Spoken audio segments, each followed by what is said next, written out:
நான் கட்டுறது கையளவு, கல்லாதது உலகளவு. இன்றைக்கி பார்த்தீங்கன்னா எலக்ட்ரிக்கல் ஒர்க் ஒன்று வந்தது. ஒரு ஷோரூமில் வந்து சிஓபி 30 வாட்ஸ் லைட்லாம் போட்டிருக்காங்க. அந்த லைட் எல்லோ கலரில் இருந்து அந்த லைட்டை கைட்டு ஒயிட் லைட்டாக மாற்றணும். 22 வாட்ஸ் பேனல் லைட் பண்ணணும்னு சொல்லியிருந்தாங்க.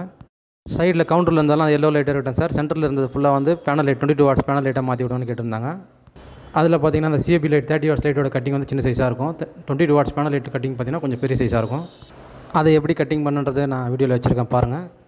ப்ளைன் சீலிங் லைட் கட் பண்ணி மாட்டும்போது அப்படியே நம்ம மார்க் பண்ணி போட்டுடலாம். இந்த மாதிரி கட்டிங் இருக்கிறது திரும்பி பெருசு பண்ணணும் போது சின்னதாக ஒரு ரீப்பர் கட் பண்ணி அதுக்கு ஸ்க்ரூ போட்டு ஏற்றிட்டு அந்த அளவு மெஷர் பண்ணி ஒரு லைட்டுக்காக சீலிங்கில் ஏற்றிட்டு கட் பண்ணிட்டேன்.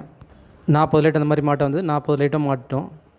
நீங்களும் லைட்லாம் எதாவது கட் பண்ணணும் போது சீலிங்கில் இந்த மாதிரி மெத்தடை ஃபாலோ பண்ணிங்கன்னா ஃபினிஷிங் நல்லா வரும். சின்ன லைட்டு பெருசாகணும் போது என்ன பண்ணோம், அப்படியே ஆக்ஷன் பிளேட் போட்டு கட் பண்ணுவோம். அது ஃபினிஷிங் சரியாக வராது. இது மாதிரி பண்ணும்போது ஃபினிஷிங் நீட்டாக வரும். நீங்களும் ட்ரை பண்ணி பாருங்கள். தேங்க்யூ. நான் கொடுக்குற மெசேஜ் எல்லாம் உங்களுக்கு பயனுள்ளதாக அமைஞ்சால் எனக்கு மகிழ்ச்சி. நீங்களும் ட்ரை பண்ணி பார்த்துட்டு எனக்கு கமெண்ட்